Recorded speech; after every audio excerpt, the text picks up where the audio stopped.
All right, y'all, we got a very interesting title here. The disturbing truth behind Jay-Z and Beyoncé.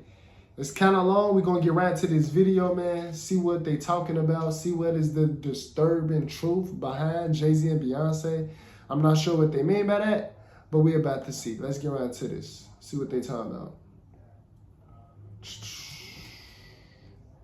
Rap world is undergoing a reckoning at the moment, as everyone is looking at the dark secrets that are spilling out. With the news that Diddy might be going away for life, people are now questioning who else might be in line to have their private lives. Wait, Diddy might be going away for life? Did they say that? Life is crazy. Exposed, with the terrible things that they've done to others coming to light and potentially ruining their reputation. And at the moment, it's not just one individual under scrutiny, but it's rap's real power couple who are being placed under the microscope, as they are now facing accusations that range from behind the scenes political manipulation to even murder. It's your boy Luesta, and this is the disturbing alleged double life of Jay-Z and Beyoncé. During a recent interview with Piers Morgan, R&B singer and conspiracy theorist Jaguar Wright made several allegations. Although she had been brought on the show to discuss the diddler and how she had been calling him out for years. Talk about the diddler. Who gave him that nickname, the diddler? She went majorly off script and started talking about Hove and the former Destiny's Child singer turned megastar. Why there's no vindication for me? Because for 4 years I've been screaming, not just Diddy, but Diddy and Jay-Z are monsters, and the victim-making machine kept going on.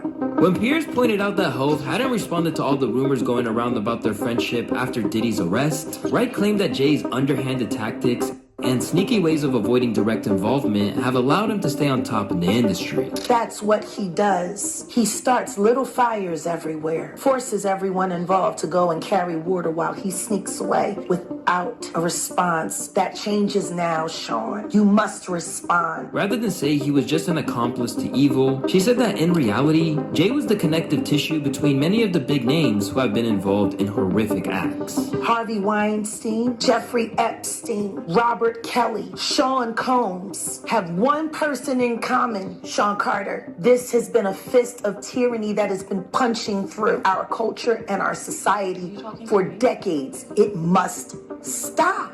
She even claimed that there are people ready to come forward with their stories, adding fuel to a conspiracy theory that's recently gained a lot of attention.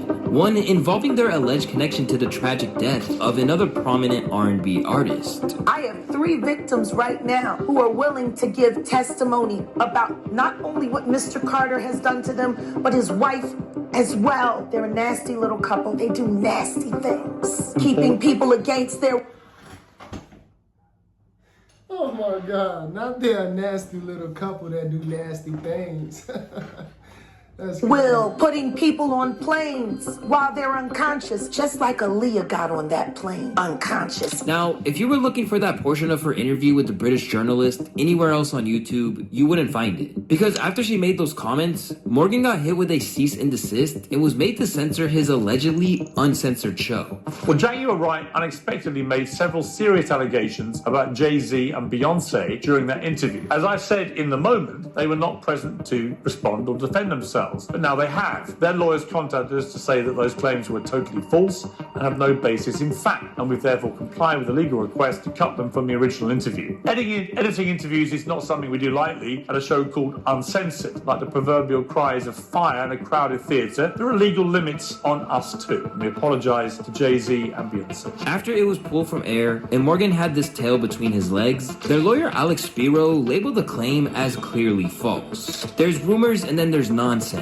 And this is one step further, he told TMZ. This is a pointed and formal accusation of something. I felt it needed to be responded to. I think somebody reported it was a cease and desist. It wasn't that. It was quite bluntly an ultimatum, which is to remove that false accusation that's demonstrably false, or a court is gonna order you to. So I think he made the wise choice and acted accordingly.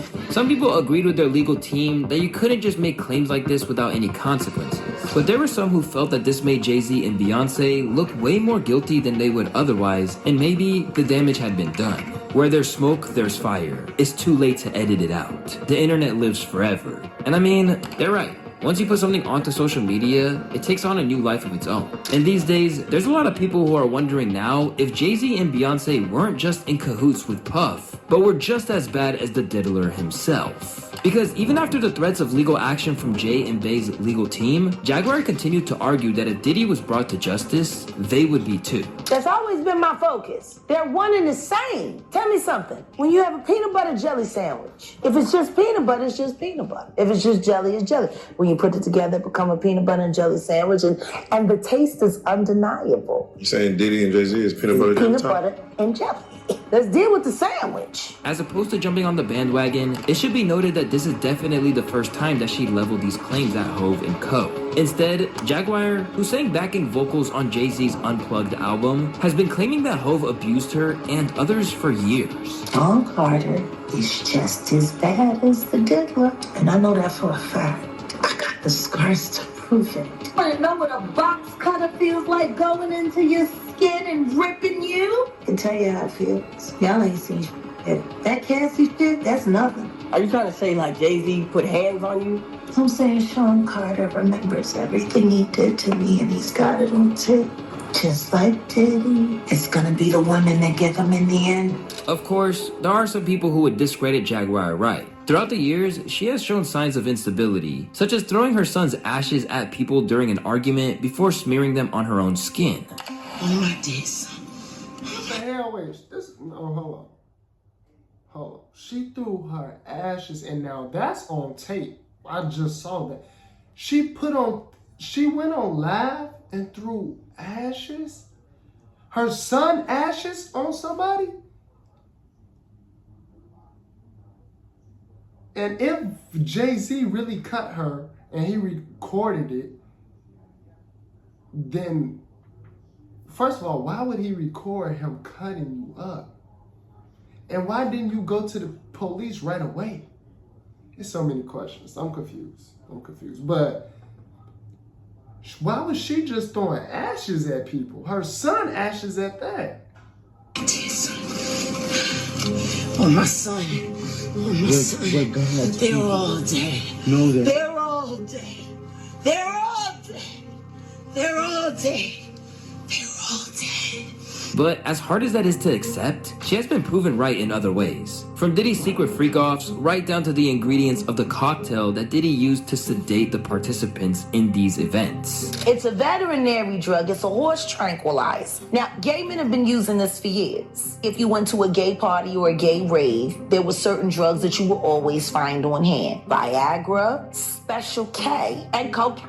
But as headline-grabbing as what she has to say is, Wright is ultimately only one voice in the crowd of people who have suggested that there's something seriously warped going on behind the scenes in Hove's life. Right down to fellow 90s hip-hop artists like Lord Jamar. According to him, Hove's indiscretions were a lot better disguised than Diddy's. But the fact that he started dating Beyoncé after meeting her when she was just 17 years old, as well as rumors that he got with Foxy Brown when the rapper was 15 and he was 27, should have rang alarm bells. You know, I will say that Jay-Z, if he was doing ill like that, he was more quiet about it. You know what I mean? But then, if we be real with ourselves, it was kind of abnormal when he got with Beyoncé. Like, she was pretty young when he got with her. There's rumors that he was messing with Foxy Brown when she was pretty young, you know. So there's a lot of those rumors around. But if you ask Jamar, this situation is scarily common when it comes to these high-powered celebrities, and Jay is just one of many people that he had heard some dark things about. You know, I'm not gonna lie. When certain people get to a certain level of fame, I don't know why, but you start to hear little about certain people sometimes. If you really think about most of your top celebrities, black celebrities, rappers, I feel like I've heard a rumor damn near about all of them. It could be. Or it could be that motherfuckers gotta join a club in order to get to a certain level. Everybody that goes past a certain point, you'll hear a little, have I heard little shit about Jay-Z? Yup. The whole Foxy Brown situation is one that's had people concerned for a long time. Even when she appeared on his debut album in 1996, the track was recorded 2 years earlier when she was just 15. Then, as her first album emerged when she was 17, it was full of explicit lyrics and had 5 co-writing credits for, you guessed it, Sean Carter. So at this point, Hov and Foxy's relationship seems to be an open secret. Even Jason Lee hinted towards it on a recent IG Live after Puffy's arrest. And then Diddy, that whole empire crumbling got a lot of y'all scared because your favorite rapper was sleeping with a 15-year-old. But listen, here's the deal. But when it comes to Jay's questionable behavior around young women, it doesn't end with those he tries to court. Sometimes, he's threatening teenagers just to get their signature on a contract. During an appearance on Tyra Banks' show way back in the day, a 17-year-old Rihanna let it slip that Jay had been a little forceful in convincing her to sign to Def Jam back when he was still at the helm of the label. Like he said, there are 2 ways to leave here, either through the door with the deal sign or through this window, and we're on the 29th floor. So you was like, where's the pen? Where's the paper? I'm signing. Yeah. This may have seemed like a lighthearted anecdote from Riri at the time, but considering everything we now know about how the top figures in hip-hop operate, it lands a little differently. Particularly when you hear some of the stories about how Jay and Bey have allegedly moved through both the industry and their own secretive lives. The name Kathy Coriana White might not necessarily mean anything to you, but for those who are familiar with the dirt surrounding the Carters, she's one of the most interesting individuals in the whole situation. It was alleged that back in the day, Kathy and Jay-Z were engaged in an affair. Eventually, the press got wind of it and tried to follow up. But then, something horrible happened before the truth could come out. The story comes from former entertainment reporter Liz Crockett, who said that she was on the cusp of blowing the whole thing wide open when tragedy struck. In August of 2011, I was working as a senior editor for Star magazine. My boss asked me to look into online blog reports claiming that a woman named Kathy Coriana White, who friends called Corey, was having an affair with Jay-Z. The blog that reportedly first broke the affair story was published by Hollywood Street King in an article titled, So is this supposed to be Becky with the good hair? Interesting. Busted. Jay-Z caught cheating on Beyoncé with Kathy White in August of 2010. I managed to get a hold of Kathy at her job in New York over the phone. I then uncovered photos of Kathy hanging out with Jay-Z and Diddy at Tao nightclub in Las Vegas. So I called her back and asked her about the photo evidence that debunked her initial claim that she had never met or hung out with Jay-Z. At this point, Kathy expressed to me that she would consider going public with her story. Days later, I tried to reach her at her work with no luck. I finally got a hold of one of her colleagues and I asked her if she knew why Kathy had been MIA. Her colleague shockingly told me she's dead. This story has gained plenty of attention over the years, even becoming the focus of a full video by Trap Lord Ross, who hinted that there might be more beneath the surface than we initially thought. But her friend and colleague, Claudia Jordan, has pushed back and has since tried to dead the story. Still, it continues to grow arms and legs, with people even theorizing that Ye hinted towards the situation between White and Jay-Z on the infamous track Blood on the Leaves, when he said, he only want to see that ass in reverse, $2,000 bag with no cash in your purse. Now you sit in courtside, wifey on the other side, gotta keep them separated. I call that apartheid. Then she says she's pregnant, that's the night your heart died. Now you gotta go to your girl and report that. Main reason, cause your pastor said he can't abort that. Obviously, Ye and Kanye have a complex relationship that could be deserving of its own video one day. But it wouldn't exactly be the first Did he say Ye and Kanye? That's the same person. time that he blew the whistle on his former mentor and said more than he should have. Because when they had fallen out in the past, Ye seemed to suggest that there was more reasons to be afraid of Hov. I've been sent here to give y'all my truth, even at the risk of my own life, even at the risk of my own success, my own career. Jay-Z called me, bro. You still ain't called me. Jay-Z called me. Hey, bro, Jay-Z, I know you got killers. Please don't send them at my head. Just call me. Talk to me like a man.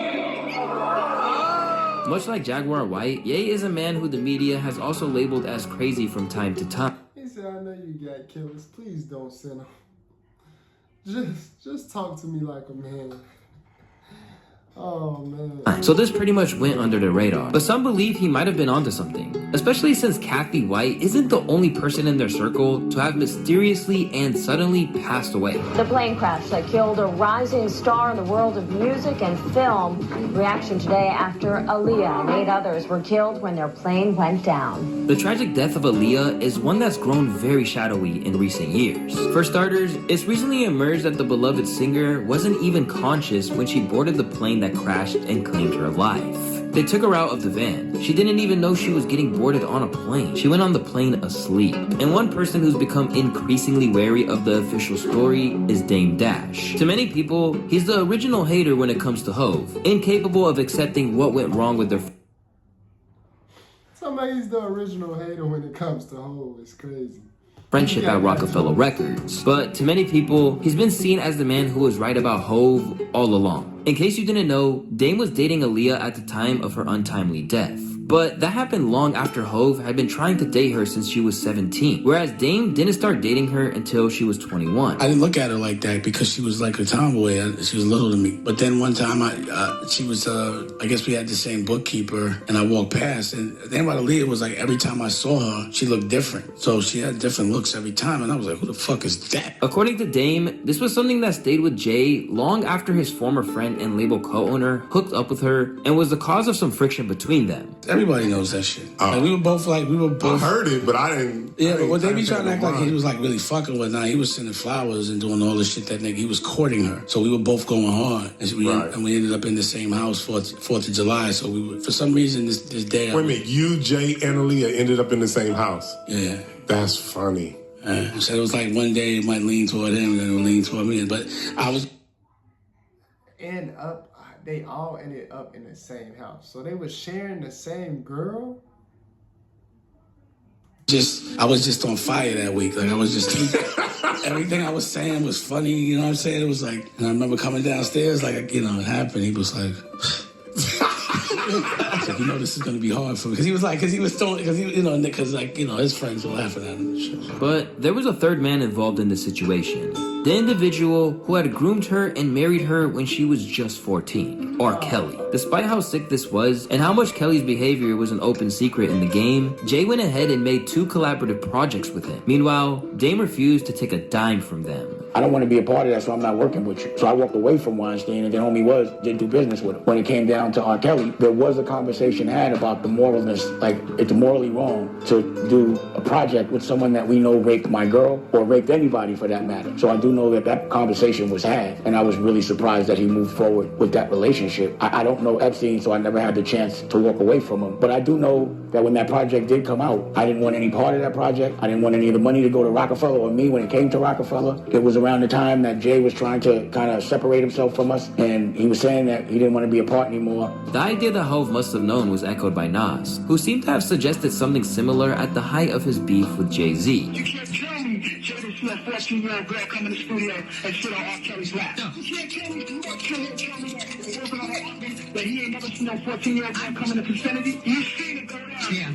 I've been around R. Kelly. I've been on a chair with him. I didn't see no 14-year-old that I talked to the man and I've seen there's a little problem there. In the years that have passed since Aaliyah's tragic death, Dame has increasingly wondered if someone had something to gain from her passing away. And in recent years, people have felt that Jay and Beyoncé are among those who might have had a hand in it, or at least had something to gain from her passing, including Jaguar White. By the way, wasn't this all around the time when Aaliyah died? Yeah. And Beyonce's solo career was struggling? Damn on your horn now, that fucking bullshit ass record. From the Austin Powers shit was some of the worst shit out. They were having a hard time taking her solo, and then Aaliyah died. While Dame has never explicitly said that Hove was the man involved, he has basically said that it's now up to his former friend and others to make it clear that there's no foul play. I know that there are people that benefited from her death, but for me, when I hear these conspiracies, I'm like, how could they be that powerful that they could get a plane or someone to crash a plane? And that's what I want to know. Like, how, like, come on now. Like, to get somebody to crash a plane that they own too, like, that don't even make sense. How can they be that powerful? Like, that part literally makes no sense. Like, you telling me they got somebody to crash a plane on purpose? So that means the person that was driving the plane knew that they was going to die that day, and they chose.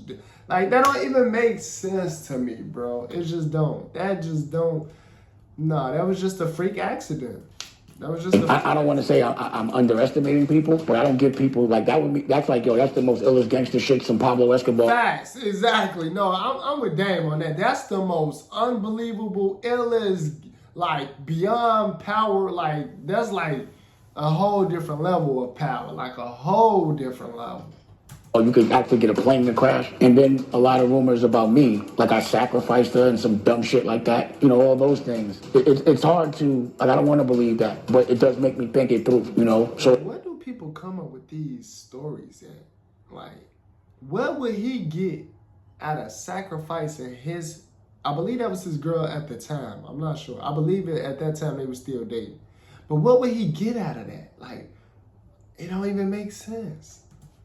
again, in this moment, just because there's so much gray area on a legal level, not what I'm suspecting, but like, you know, this shit is now real. Or if it isn't real, people are going to have to prove that it's not real. But he hasn't shied away from making some pretty wild claims about Hove that echo some things that you might have been hearing about Diddy. During a particularly shocking interview, Dame Dash alleged that Jay followed in Diddy's footsteps and spiked his drinks after a show. There was this one time when my daughter was 16, Jay had a show and my daughter wanted to go. So I'm like, yo, I'm not going to deprive my daughter. So, you know, I hollered at Jay, sent the kite and told him I wanted to go to a show with my daughter. And they accommodated me to the fullest. People were really surprised to see me there, took pictures with everybody. And again, that means my brother. So I would hate to think that he was fucking around like that, pause. But he kept asking me something. That was the first time I had tasted that Douce. And I got ridiculously drunk to the extent, and my daughter and I were talking about this the other day, that I was like, yo, I don't get this drunk. Why am I so drunk? And I ended up wrestling with Kevin Hart. He poor nigga got me a chicken wing. And I remember Vaughn taping that shit. I'm like, yo, why you taping, Vaughn? So I'm thinking, I'm like, damn, because homie makes drinks too. And again, just if this is true, these are the things that I'm like just reflecting on. And if I wouldn't have played everything completely by the book, complete honor, then I could have been compromised. For the most part, we've been focusing on Jay-Z. In a lot of ways, it makes sense that he's the one who's been on the front lines of the industry for almost 30 years, pulling strings and hustling his way to $1 billion.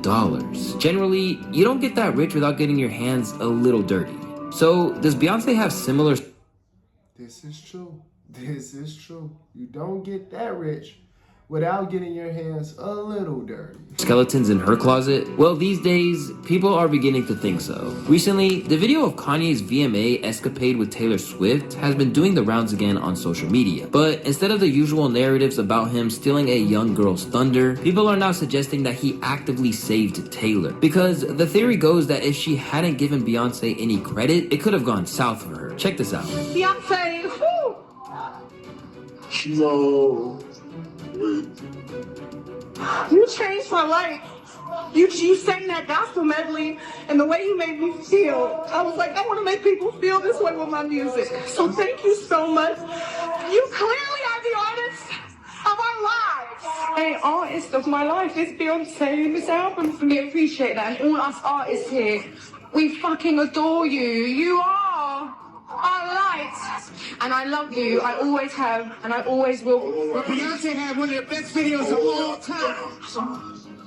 For Ye fans, this whole scenario has been a real layup, as it means that people are posting positive comments about him for a change. But even if there's nothing to really substantiate that theory, it doesn't change the fact that she has lost 4 million followers since March 2024. If you're keeping tabs, that's around the same time that things started to get wild with Diddy's case. And just as Jaguar White has been going at Hove, there are people inside Beyonce's inner circle who have suggested that there's darkness underneath the surface there as well. Identifying himself as her former bodyguard, a TikToker who goes by the name of Uncle Ron has started sharing some wild stories about Beyoncé and Hove, only for those TikToks to also be taken down. For one thing, he said that she had a pretty severe addiction, and this was for Hove's benefit. See, hardly nobody knows, but I'll say it, man. Yeah, Beyonce's on drugs. She been on them for a long time, and you keep her that way. Y'all wish it what you wish it to stay on top. But there's one thing about me, bro. I can't be bought. In a separate video, he threatened to expose them, claiming that they might take drastic action to silence him with the kind of dirt he had on them, including but not limited to them ending other R&B singers' careers and even their relationship being a sham. Beyonce and Jay-Z will do anything to destroy anyone who speaks out against them. Okay, I get the threats, but you have to remember one thing. I know your deepest secrets. I know so much about you and what you've done. I know so much on how you got where you are, how you stepped on many people. Beyonce, how you guys ended Carrie Hilson's career because she said something about you. That's how hateful you guys are, how you step on anybody to stay on the top. So remember, your relationship was a business relationship, financial, to get to the top, to become billionaires. There's no love there. From there, Uncle Ron continued, claiming that he would drop evidence if they ever challenged him. Remember, all the receipts, all the proof, the old school footage, I still have it. Now, it's hard to validate if a lot of what he's saying is fact, but there are comments from Carrie Hilson from years ago where she tries to explain why Damn, Carrie Hilson is too fine. I forgot about Carrie Hilson. she disappeared from the music industry for 7 years after shading Beyoncé on the track Turn It On. Although she didn't go too much into detail, it's clear that there were repercussions for that. It's the price you pay, when you're early in your career, you feel that you have to listen. And when you buck, they buck harder and they make threats. And those threats are huge ones. And you know what I mean? You don't feel like you have a choice. I really didn't feel like I had a choice. It was do this or this will happen. And I'm young, I'm early 20s, and I'm like, they're like, sing this song. You don't have you're here for a couple hours, I go to town. It's that. It's the whole, if you don't, then blank. So you learn, though. If you don't, then what? What is the blank? What is the blank? Comment down below if y'all know. What is the blank? If you don't, then blank. Then what? Like what? What does that mean? To fight harder. I didn't have enough fight in me I was maybe 20, 21. I didn't have enough fight in me. But the whole thing gets even crazier because unfortunately, just months after unveiling his TikToks about Jay and Beyoncé, Uncle Ron's family would take to his TikTok to announce that he had I would like to inform everyone on TikTok of my husband passing. Uncle Ron will always be remembered. He died? And love, if you can help with donations towards his funeral service, it would be deeply appreciated. Thanks. He died? passed away. Let's make this clear. No one is saying that Hov and Beyoncé did anything. After all, he could have died of natural causes. But when you consider everything that's emerged as of late, you can bet that this sure isn't going to stop the conspiracy theories from coming. And who knows? If any of this is true, they might end up in a cell right alongside Diddy. If you didn't know by now, hip-hop is full of wild conspiracy theories. And if you want to get... That's all. At this point, everything is just a conspiracy theory or allegedly a myth, you know. It all could really just be stories that people make up, you know. Like, you never really know. For me to really know a situation, I actually have to be there and be present for me to believe it. Like, I just can't go off of what nobody else say, or I just can't hear nobody else tell their story, because there's multiple sides to a story. That's just me though. Comment down below if y'all agree with me or disagree with me. Like, I gotta be present. Like, for me to believe I have to be there. I had to actually see it in real life, in real time. That's just how I move though. That's just how I think. So I could be wrong for thinking like that, but y'all let me know down in the comments below if y'all like that as well. Like, if you have to actually be there or experience it yourself with the people. Like, I don't really always go off of what everyone say. But you never know. Some of these stories could be true. Some could not. That's always that 50-50 chance. Y'all let me know what y'all think though down in the comments below. Subscribe to the channel if you new. Let me know what else y'all want to see your boy Jamar check out react to next, and I'm going to get to it for y'all.